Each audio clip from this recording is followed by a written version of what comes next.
All right. Welcome, everyone, to a new episode of the Roscoe's Wetsuit Podcast. I am your host, Toby Passman. On the show with me today, I have a special guest, Frank King. Frank is a suicide prevention and postvention public speaker and trainer.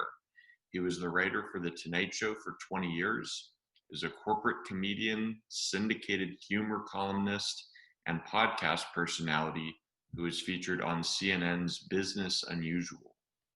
Depression and suicide run in his family.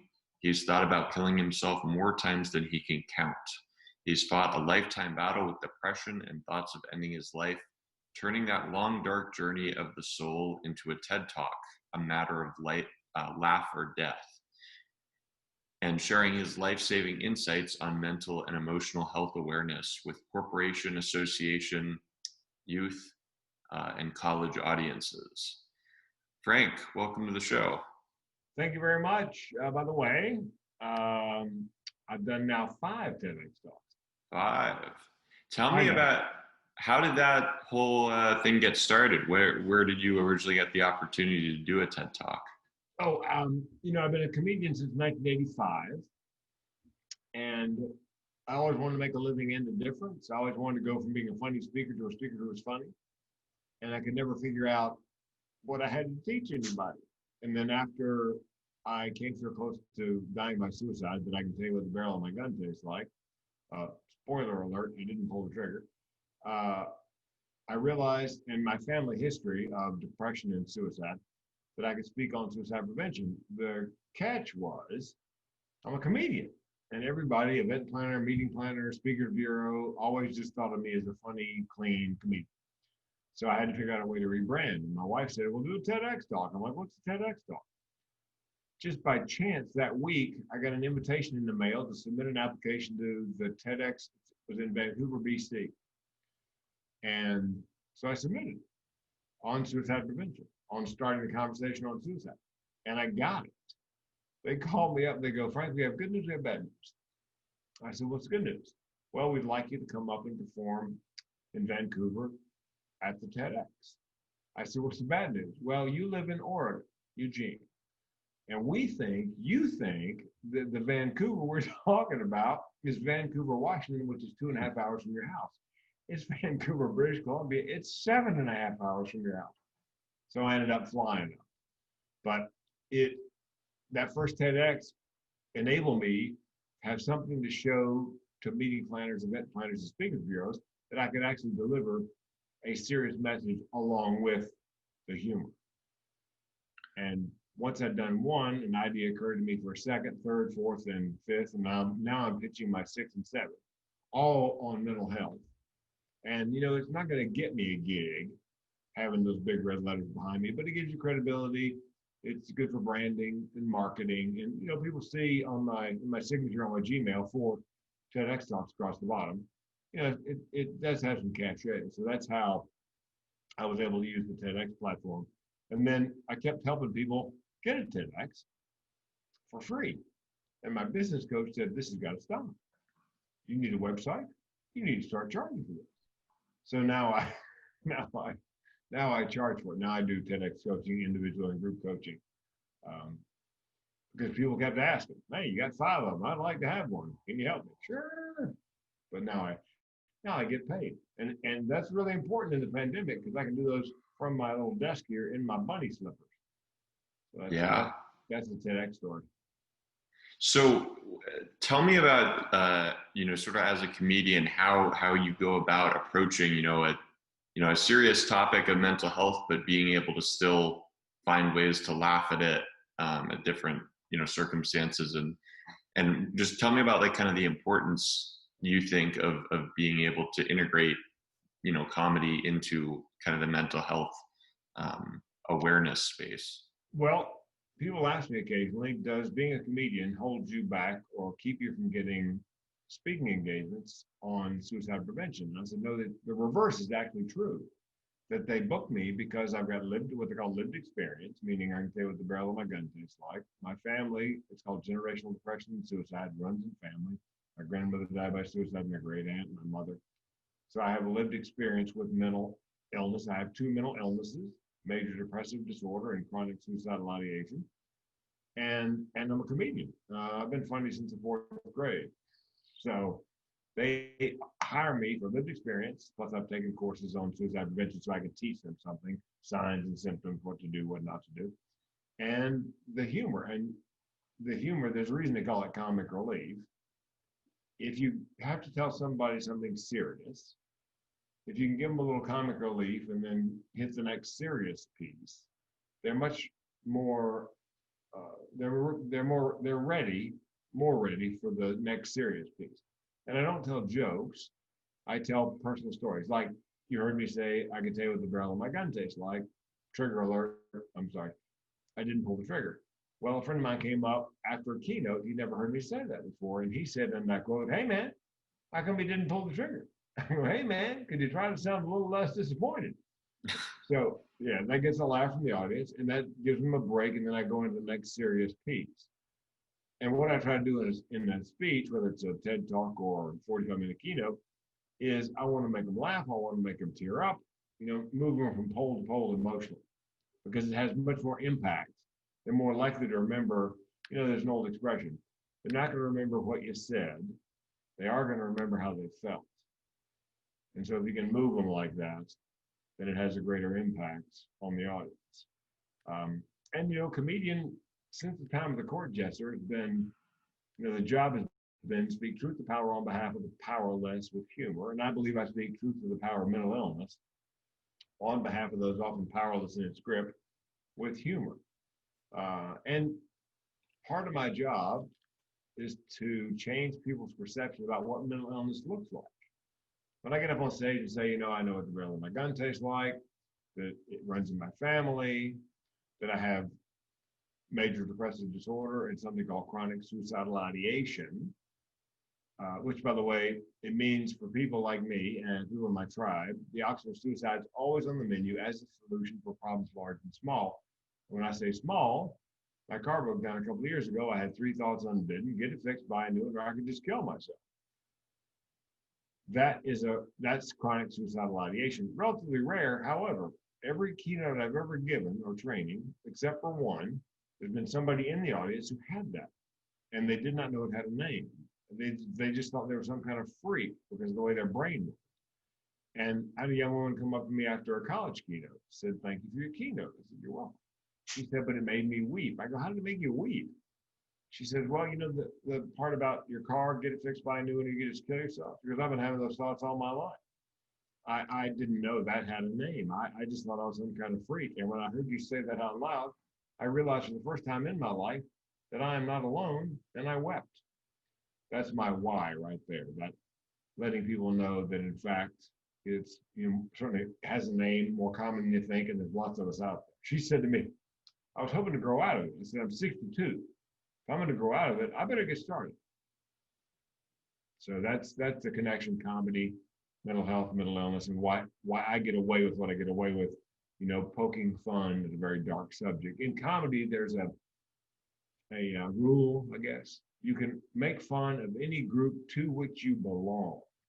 If I was neurotypical or neuronormal, I couldn't get away with the humor that I use in my talks, because then you're not entitled to do that. So. Right. One of the talks I saw was the one the evolutionary advantages of mental illness. Yes. Which I thought it was very interesting. Some of the points you made in there, along with being very humorous. But can you tell me a little about that one? Yes, I kept the way I get my ideas I'm an observational comic, and I observe things. Comedians are great noticers of things. And what I noticed was that everybody I knew who had a mental illness, who wasn't completely dysfunctional, had a corresponding mental ableness, a superpower, if you will. I said that to my sister, who has anxiety and depression. She goes, "Superpower? We're not the X-Men. We're the Sand X-Men." Yeah. So I thought to myself, it cannot be a coincidence that all these really talented people have these mental illnesses. So I began to do some research. And by the way, there's an article this morning in Inc. magazine talking about depression, and they mention evolution. That it may, as I said in my talk, that these things existed back in the like caveman times, and they were in fact survival skills. As they've been brought forward, they become a disability. For example, bipolar, living with bipolar. Anthropologists believe pretty much cavemen and women all bipolar because they had 4 months in the summer to gather enough stuff for 8 months in the winter. So they were uber hunters and gatherers. They were hypersexual because they had to keep the numbers of people in the tribe up. So they, and then as the days grew shorter and the nights grew colder, they would slip into a depressive phase and hunker down to survive the winter, deliver the children, and then as the days in the spring got longer and warmer, they would begin to slip back into the manic phase, almost like bears hibernating. And so that was the cycle. And I said that, so back then that was a survival skill. Somebody has to organize that 4 months worth of the stuff you gathered into 8 months worth of survival. And I said, who better than somebody with OCD, somebody who is compulsively organized? That's who my quartermaster would be if I was a cave person. The guy who is compulsively organized, so they can organize it into 8 monthly allotments, so you can survive the plus OCD. You got to think about this. This is before penicillin, before Purell. There were things in the environment that if you ate it, ingested it or whatever, it could kill you. So somebody in the tribe had to go, no, put that down, don't eat that. It's not clean, it hasn't been washed. The kids with ADD, ADHD, nowadays we joke, squirrel, which is funny.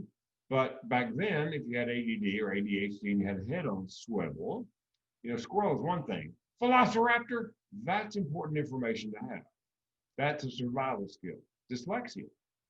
Dyslexics have much better peripheral vision generally than neurotypical people, and they have an uncanny ability oftentimes to pick out the anomaly in anything. So the joke I wrote was never play Where's Waldo with a dyslexic for money because you're going to lose. So I would make that person or those people, the people that walk point, as we move from like the winter grounds to the summer grounds, because they would look at a wall of trees, and pretty much everybody in the tribe sees a wall of trees. But chances are, if there's somebody standing in that wall of trees, covered in leaves as a disguise, the person with dyslexia is going to spot it. So each of these things was perhaps a survival skill back in the day. But of course, as we come forward and you strap a kid down at a desk for 8 hours and make them face a blackboard, if they have ADD or ADHD, then that's going to be an issue. So I believe, and I think I opened the TED Talk by saying, what if those of us with a mental illness are not living with a genetic mutation, but an amazing evolutionary adaptation? And what if mental illness is, as Malcolm Gladwell says of such things in his book, David and Goliath, a desirable disadvantage?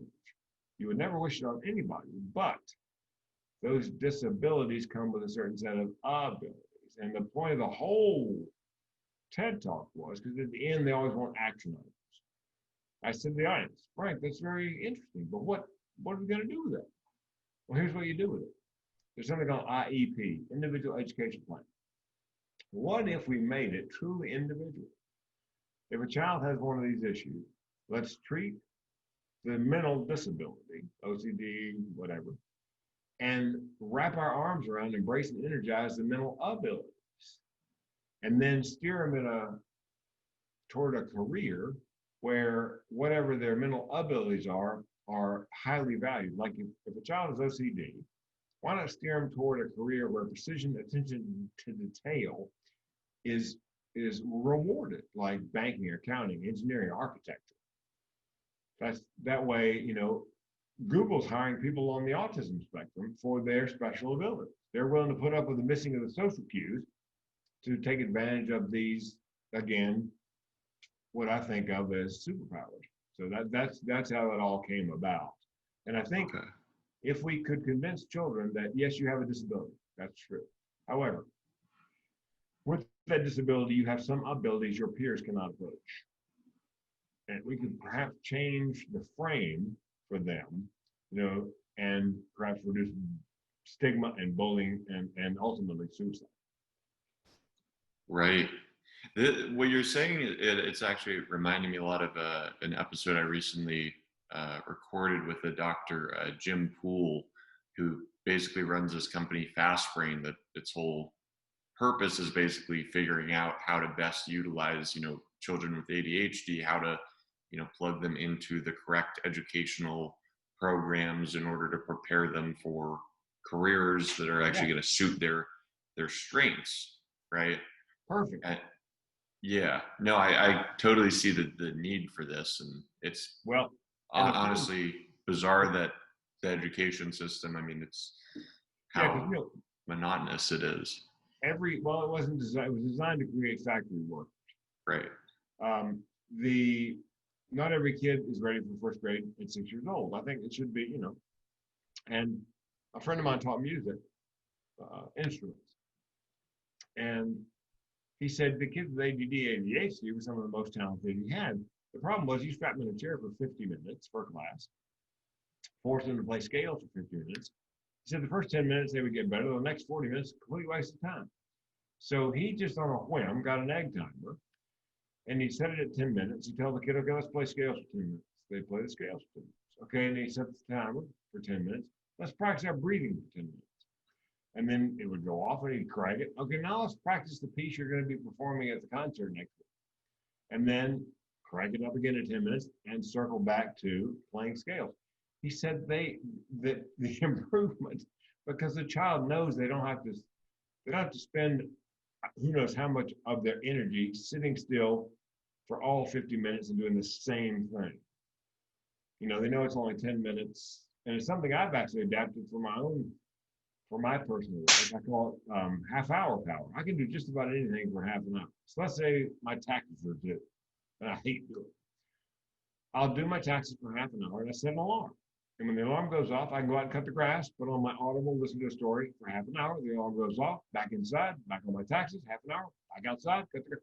So it's, I can do these things in short bursts and get them done, rather than just, strap myself to the desk and go, we're going to get the taxes. Yeah, I mean, I guarantee I'm watching that clock during my taxes. Come on, 30 minutes. But that's something I've adapted to as part of my, my mental health, self-care. Okay. So I wanted to switch gears a little bit and ask about, the sort of stereotypical comedian, the sort of self-loathing, depressed character, right? I wanted to know, just from your perspective, actually being a comedian and, I'm sure interacting with lots of other comedians, how true that may be, and also if you think that's sort of a big issue as far as like mental health within the comedy sphere. Yes, I think that not only comedians, but all sorts of creatives. I believe statistics will bear me out, that people, creative people, comedians, singers, whatever, writers, have a higher rate of suicide than the average person in the population. And I think in part because, they may have mental disabilities, and that's why they have. I believe that my imagination, creativity, comedy, timing, stage presence, whatever, is simply the flip side of my depression and chronic suicidal ideation. It's all the same wiring. And so we have actually got a podcast because so many comedians die by suicide. Podcast is called the Suicide Prevention Punchline. And of course, the phone bank is called the Suicide Prevention Lifeline. But we have comedians, creators, and clinicians on talking about, creativity and mental illness and mental health and suicide. Because it seems to be that comedians, now, most of the comedians I know are relatively upbeat, and they may have mental illness. A friend of mine named Mike McDonald out of Canada, a comedian, once said, there's two kinds of comedians, diagnosed, undiagnosed. So I suspect that there are many more comedians with diagnosable mental illnesses than we are aware of. And hence the higher rate of suicide among comedians. And the idea of just, I mean, creatives, you know, like uh, sort of like the what is it? That sort of stereotypical, I don't know, like that sort of dark, you know, genius, right? You know, who we think of like artists and stuff, right? I mean, Van Gogh. Sure, there's tons more examples of these uber creative people who happen to suffer from mental illness. I think usually depression or bipolar. Yep. Do you see it as sort of like sort of the comedy? Do you sort of see it as like an outlet to sort of or sort of something to sort of buffer the effects of that what you may be dealing with? Well, you know, it is therapeutic. The comedian has the ability, the license. If he has a bad day, she has a bad day.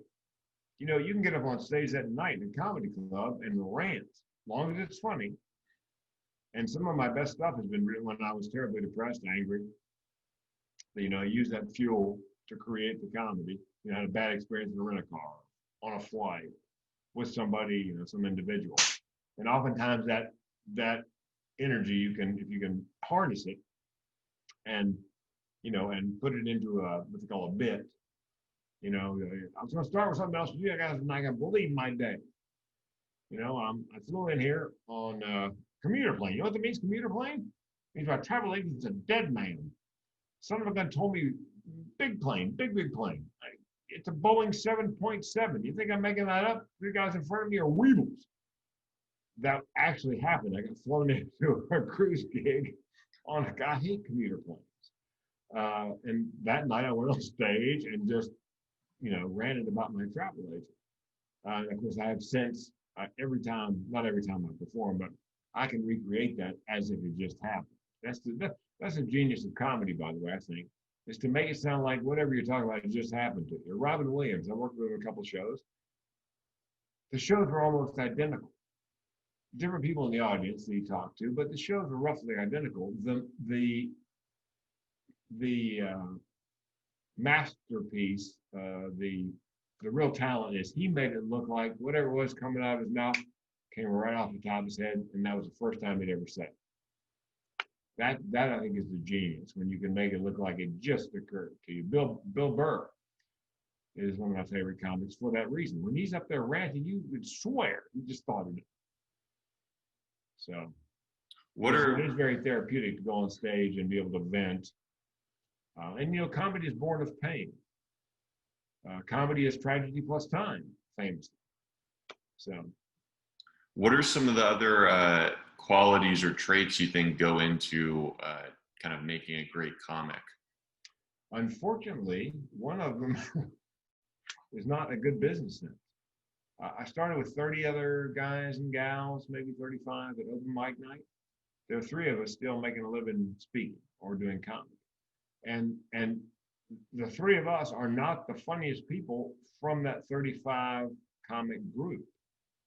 We're just the only ones who had the comedic ability and the business ability and the, you know, stick-to-itiveness to make a career out of it. So I find oftentimes you don't find a business person and a creative person in the same body. Now, if you're lucky, the comedian who's creative finds a manager who's got a good business sense. Foxworthy got a manager early. Steve Harvey got a manager early. Larry the Cable Guy got a manager early. So they didn't have to worry about the business end of it, which is, you know, his idea. If I didn't have to worry about the business end of it, I'd be a lot funnier because I could spend more time writing jokes. But I spend 85% of my time trying to get booked. 5% writing, 5% traveling, 5% performing. Those guys with a manager. So it is often, I would say it's rare when you get a comic or other creative who actually has some business sense to go along with it, because it is show business. Right. I wanted to ask you about the podcast that you had mentioned earlier. Tell me about so the suicide prevention punchline. Yep. Yeah, tell me about like how you, I guess first what inspired you to do that, and then also just kind of how you go about selecting your guests and what goes into an episode. Last fall, two comics, one that I knew well, one that I didn't know, died by suicide the same month. And I was talking to a friend who lives with mental illness. I've helped her get two TEDx talks. I'm helping her become a speaker. She's a comedian. And we were talking about death by suicide of comedians. And we decided, you know what? We should do a funny mental health podcast wrapped around comics and suicide. So we have, most of the guests we have are comedians. And all the guests we have are comedians, have a mental health issue. And so what we do is we talk about, how they got started in comedy and, how do your parents feel about it? And as you said, is the comedy in any way therapeutic for you? Does it influence or inform your comedy? And then we talk about, okay, now this is suicide prevention punchline. What are your coping skills? How are you coping? What do you do? What's your self-care plan? So we explore how they are remaining high functioning, especially in this environment where comedy clubs are closed and speaking gigs aren't happening. And I mean, it's very stressful for gig workers. It's great when you got $600 a week as a gig worker. That was cake, but that ran out. And the moratorium on foreclosures and evictions has run out. So it's for gig workers, speakers, comics, Uber drivers, it crashed and burned at the end of July. So we talk about the stresses and strains and how they are coping. Did they have any, or have they had any issues with thoughts of suicide? Have they attempted? Idea being that people don't talk about depression, thoughts of suicide, even though one person dies by suicide in the US every 11 minutes. However, if you bring it up, if you start the conversation on it, almost everybody's got a story about themselves, a family member, a friend, college roommate. That was the theme of my first TEDx talk. Start the conversation on suicide. Give people permission to give voice to their feelings and experiences surrounding depression, thoughts of suicide without recrimination. I do a show, I do Q&A afterwards, and then I tell the audience, look, if you got a question you don't want to ask in front of everybody, I'll hang out. And sometimes there's one person, sometimes there's 8. And each one has a story, and sometimes they're telling me things they've never even told their family or their therapist. I had a guy come up to me, 67 years old, said, Frank, I got chronic suicidal ideation because I've never told anybody that. I've never said that out loud to anybody but you, not even my therapist. Why not the therapist? I live in California. If I tell my therapist what I just told you, by law, he is bound to drag me in front of a judge, and they will decide whether to do an involuntary detention order and lock me down. It's called the 5150 in California. Lock me down for 3 days in a gated mental health community with no belt or shoe strap. So I don't tell anybody. So I think if we allow people to give voice to these feelings, people wouldn't die by suicide too often. Because how many times have you heard, we had no indication. We made no indication. Never said anything, didn't say he was depressed. Next thing you know, he dies by suicide. We had no idea. Well, I teach how to spot the signs of depression, thoughts of suicide. So you recognize when somebody says something, does something. 8 out of 10 people who are suicidal are ambivalent. They don't want to die necessarily. They want to end the pain, but they want somebody to interrupt. And 9 out of 10 people in the last week leading up to an attempt give hints. They want somebody to notice and stop them. So that's why I teach the signs and symptoms, so you can see those things and realize, oh my God, that's what Frank said. The guy's letting his personal hygiene go. I bet he's depressed. His hair's a little dirty, his clothes aren't as clean. He hadn't shaved, and it's just not like him. So you ask the question, dude, are you depressed? No, I'm fine. No. I just had a class, Frank King, he said, one of the top 5 or 6 signs of depression is you're letting your personal hygiene go. Look at you. That's not COVID casual. That's cure yourself casual. So that's why I do what I do. And that's what we talk about on the suicide prevention punchline. Right. And it seems like interjecting the element of humor is definitely, I mean, first off, just probably captivates a lot more people. I mean, compared to if there's some, if they're at some high school and they have some teacher lecturing to them about, suicide statistics or whatever. I mean, it seems like presenting it in an engaging, comedic, yet at the same time serious, communicating a serious message as well, like seems like a really cool way to do it. Yeah, it's, rather than have a clinician come in, because the information's the same. I did a college, Lynchburg College, and the young woman came up to me afterwards, and she said, "Is it okay if I hug you?" Okay, now this is right in the middle of the Harvey Weinstein Me Too movement. Everybody in the room's got a video camera on their phone. I'm like, oh dear God. Photographs, speaker groups, co-ed. So I gave her a very brotherly hug where I shoved my pelvis back. So there would not be no mistake. And I said, "Are you a hugger?" And she goes, "No." I go, "Well, what's with the hug?" She said, "Well, I've been in therapy for 2 years. And the woman I'm going to therapy, the woman I'm using or seeing, is extremely talented. She's got great education, all the certificates on the wall. But she doesn't have any context for what I'm going through. She's neurotypical. She's never experienced any of what I'm going through." She goes, "I'm sitting in the back of the room, listening to you, 15 minutes in." I'm thinking to myself, this guy's inside my head. She said, "You did more for me in 45 minutes than that woman's done for me in 2 years." That's the benefit of having context. Also, the benefit of peer counseling. Somebody, you hear the same music, you have the same experiences. I put my phone number up on the screen, my cell number. I go, "Look, if you're suicidal, call the lifeline. If you're just having a really bad day, call the crazy person. There's my cell."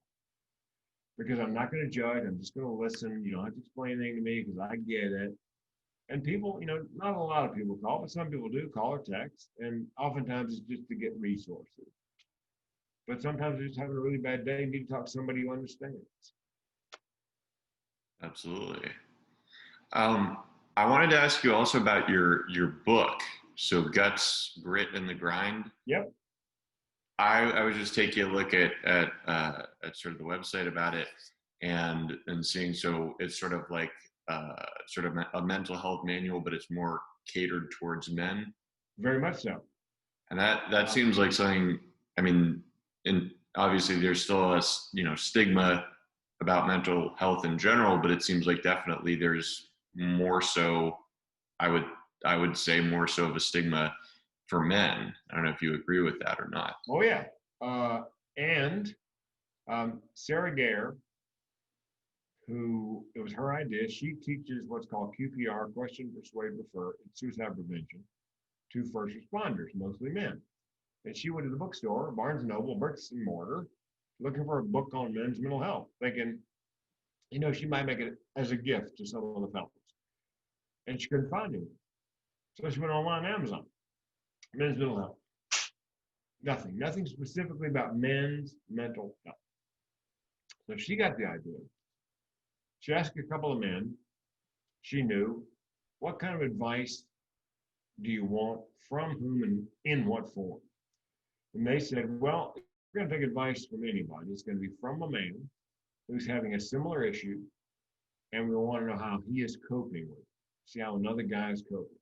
So that's how the series of 4 books was created. The first one came out in March, second one came out last Sunday. It's each one is 12 contributors, sort of like chicken soup for the tortured man's soul. Each one of the men has an issue: bankruptcy, substance abuse disorder, whatever. And the way the story is organized, 500 words, things are good. The next 500 words, things go bad. The last 500 words, here's how I'm coping. So it's not the kind of book that you would read cover to cover. It's like it's designed like an automobile owner's manual, like a Haynes manual. If your carburetor is giving you trouble, you pick up the automobile owner's manual or the Haynes repair manual. You're not going to read it cover to cover. You're turn to the section on carburetors, and you're going to use that to fix your carburetor. So we figure a guy will pick up the book because it has, mechanics theme and metaphors, and flip through the index and find somebody with his issue and see how that guy is dealing with it. There's also clinical information in there and exercises and resources.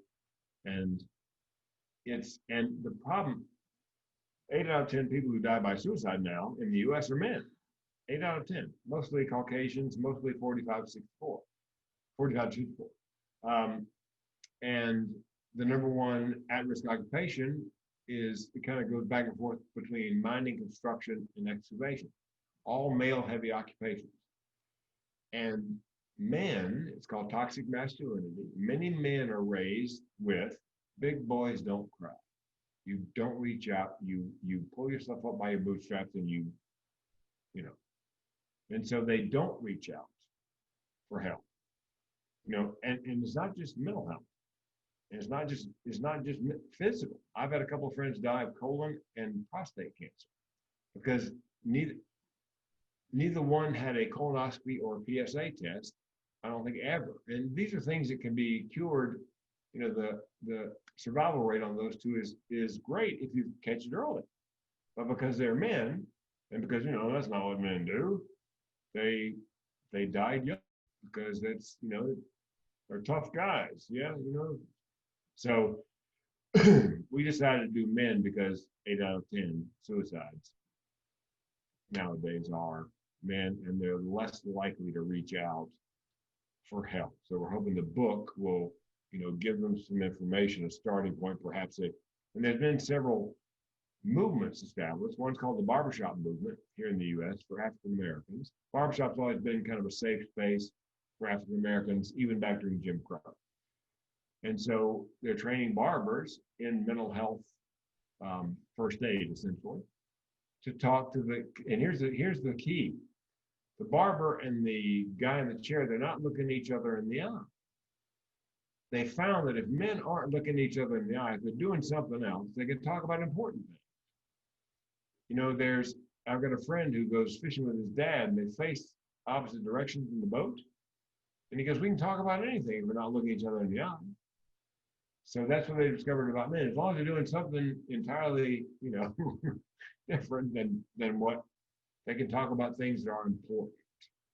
So there's several movements around the world like that, where they get guys together doing something, auto repair, metalworking, woodworking, and as they're working, they're chatting because they're focused on something else.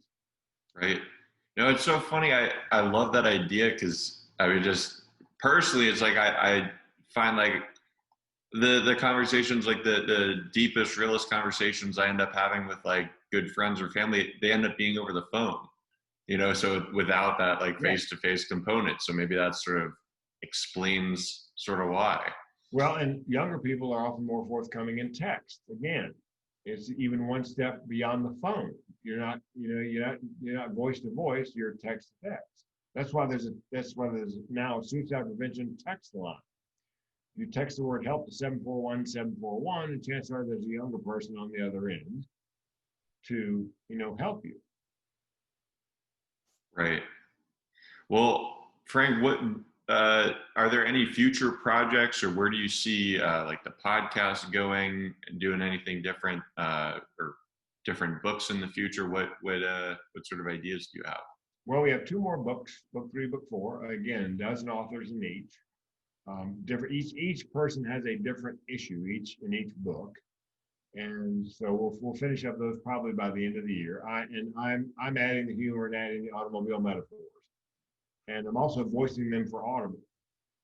If you go to my website, thementalhealthcomedian.com, there's a free download of an MP3 of the first book, all 4 hours and 14 minutes of it, me narrating it unabridged, and it's free. So, and what I'll do is, as I record those, we'll put one up on Audible for sale, and I'll put them all on my website in case somebody wants to download them and listen to it for nothing. I'm hoping, I'm applying now for my 6th and 7th TEDx talk. We'll see, also on mental health. One's called Depressive Realism. Maybe the glass really is half empty. There's some science that says that people with depression see the world more accurately than people who are neurotypical. and often see it as they wish it were, through the rose-tinted glasses. Whereas people with depression tend to see it as it is. It's not definitive yet, but there is some research. And the other one is mental health and the orgasm, treat your depression single-handedly, which I think is going to be a spectacularly fun. I love my iPhone, but it is my second favorite handheld device. So that's where I am right now, and hoping to add TEDx, 6 and 7 to the list. And I'm coaching TEDx, and you can see this is my TEDx. So I'm helping people get TEDx talks. It's a process. The average TEDx event gets 200 applications. So your application has got to stand out. Otherwise, you go right into no part. And I help people, with a title, subtitle, make it interesting so that the team that's evaluating, they read their title, subtitle, can't put it down until they figure out what's going on. Awesome. Well, any other resources or social medias for people that enjoyed the show today? Yeah, if you just go to, I've been branding for quite a while. If you just type the words "the mental health comedian," the space mental space health comedian, you'll find my Twitter, Instagram, Facebook, LinkedIn, and my website, of course. So I think I may be the only mental health comedian, to tell you the truth. So yeah, I'm easy to find online. Awesome. And for those of you guys who enjoyed the show, go ahead and like and subscribe to the YouTube channel, Roscoe's Wetsuit. And you can also find audio versions of the podcast available on Spotify, Apple Podcasts, iHeartRadio, Stitcher. There's a few others that I'm forgetting, but those are the main ones. So go ahead and check us out. My phone's ringing. Sorry. That was good timing. Well, thanks so much for coming on the show today. My pleasure. I'm going to grab the phone. Thanks for being patient with me. Absolutely. All right. Hope you guys enjoyed that episode with Frank King, the mental health comedian. I'm going to just share a few thoughts that I had doing that interview. First, I thought it was really interesting what Frank said about he doesn't tell jokes, he tells stories, in the sense that what his material is not purely for humor. He's often dealing with very serious topics, just in a humorous fashion.